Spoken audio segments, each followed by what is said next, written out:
व्याख्यानाची सुरुवात करण्यापूर्वी इथे 4 हिंदीमधल्या ओळी सादर करते। सुर मेरे साधना का, सुर मेरे साधना का, श्रेष्ठ रहना चाहिए, हम आप रहे न रहे दोस्तों, हमारा देश रहना चाहिए, हमारा देश रहना चाहिए।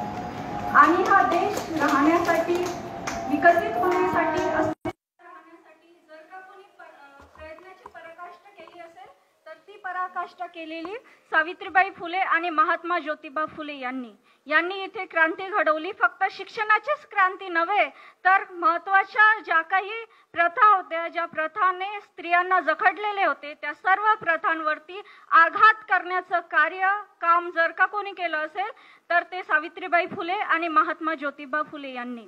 सावित्रीबाई फुले यांच्यावरती एक 4 ओळी त्यांना मी आदराने देऊ इच्छिते।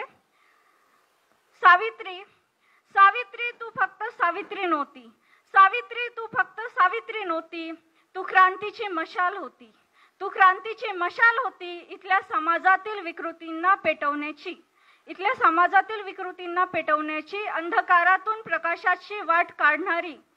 तू आपल्या मशालीने इथल्या अनेक ज्योती प्रज्वलित केल्या, अनेक ज्योती पेटवल्या आणि या देशाला प्रकाशमय केलेस आणि या देशाला प्रकाशमय केले। अशी होती सावित्रीबाई फुले, क्रांतीज्योती सावित्रीबाई फुले। आपण ज्या वेळेला सावित्रीबाई फुले यांचा विचार करतो, यांच्या विचारांचा विचार करतो, यांच्या जीवनाचा विचार करतो, तेव्हा यांच्या जीवनाचा विचार करताना आपल्याला सर्वथा त्यावेळची परिस्थिती समजून घेणं अतिशय महत्त्वाचं आहे।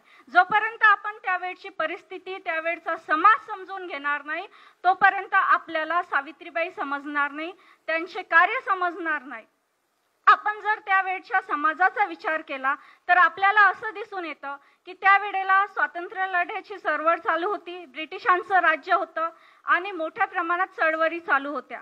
तर दुसरीकडे महात्मा ज्योतिबा फुले आणि सावित्रीबाई फुले या स्त्रीमुक्तीचे कार्य करत होते, स्त्रीमुक्तीचं कार्य त्यांचं चालू होतं। आणि त्याच प्रकारे त्या काळामध्ये अनेक अशा प्रथा होत्या ज्या प्रथेवरती आघात घालणं अतिशय महत्त्वाचं होतं, स्त्रियांना जखडून ठेवलेलं होतं आणि स्त्रियांना या सर्व बंधनातून बाहेर पडणं अतिशय महत्त्वाचं होतं। त्यावेळेला जर आपण प्रथेचा विचार केला तर सती प्रथा, विधवांच्या अनेक समस्या, बालविवाह, जठरविवाह, केशवपण अशा अनेक प्रथा होत्या। एखाद्या महिलेच्या पतीचं जर का निधन झालं तर त्या महिलेला त्या पतीच्या चितेवरती उडी टाकावी लागत होती, म्हणजे सती प्रथा। विधवांच्या अनेक समस्या होत्या, विधवांचे विवाह होत नव्हते किंवा विधवांचा पुनर्विवाहाचा विचारच त्यावेळेला रुजलेला नव्हता। जठरविवाह मोठ्या प्रमाणात होत होते, बालविवाह मोठ्या प्रमाणात होत होते, यासारख्या अनेक समस्या होत्या ज्या समस्येने महिलेला, स्त्रियांना जखडून ठेवलं होतं। उंबरठ्याच्या बाहेर त्यांना जाण्याचा अधिकार नव्हता, त्यांना त्यांच्या मनाने निर्णय घेण्याचा अधिकार नव्हता, सामोर जाण्याचा अधिकार नव्हता। समाज जे म्हणेल तेच त्यांना ऐकावं लागत होतं, त्याचप्रमाणे चालावं लागत होतं। एवढंच नव्हे तर शिक्षणाचा अधिकार सुद्धा नव्हता। जर स्त्रियांनी शिक्षण घेतलं तर त्या अक्षराच्या अळ्या होतील अशी एक मानसिकता तिथे होती। एवढंच नाही तर महिलांनी शिक्षण घेतलं तर तिच्या पतीचं निधन होईल, या सुद्धा गोष्टी, या भ्रामक कल्पना स्त्रियांच्या डोक्यात रुजवलेल्या होत्या। आणि या सर्व समस्या असलेल्या काळामध्ये, प्रथा असलेल्या काळामध्ये जन्म झाला तो क्रांतीज्योती सावित्रीबाई फुलेंचा आणि महात्मा ज्योतिबा फुलेंचा। सावित्रीबाई फुलेंची आज जयंती आहे। सावित्रीबाई फुलेंचा 3 जानेवारी 1831 रोजी जन्म झाला। त्यानंतर 9 वर्षाने, म्हणजे ज्या वेळेला सावित्रीबाई फुले 9 वर्षाच्या होत्या आणि महात्मा ज्योतिबा फुले 13 वर्षाचे होते, त्यावेळेला या दोघांचा विवाह झाला। महात्मा ज्योतिबा फुले सामाजिक कार्य करतच होते आणि त्यांच्या सामाजिक कार्याला जे काही सहकार्य आहे ते सावित्रीबाई फुलेंचं मिळालं।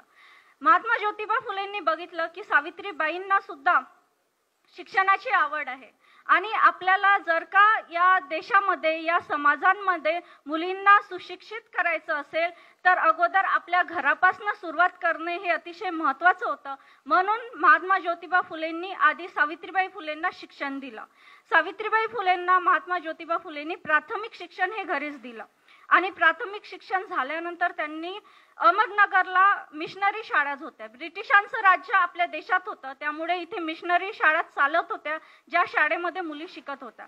तर अहमदनगरला त्यांनी हे सगळं बघितलं होतं आणि हे सगळं बघितल्यानंतर त्यांना असं वाटलं की ब्रिटिश लोक एवढे सुशिक्षित आहेत, तर आपला समाज का नाही, आपल्या समाजासाठी आपण काहीतरी केलं पाहिजे. अशाच काही शाळा जर का आपण आपल्या समाजामध्ये काढल्या तर हे जे काही स्त्रियांना बांधून ठेवलेले जोखड आहे, ज्या प्रथा आहे,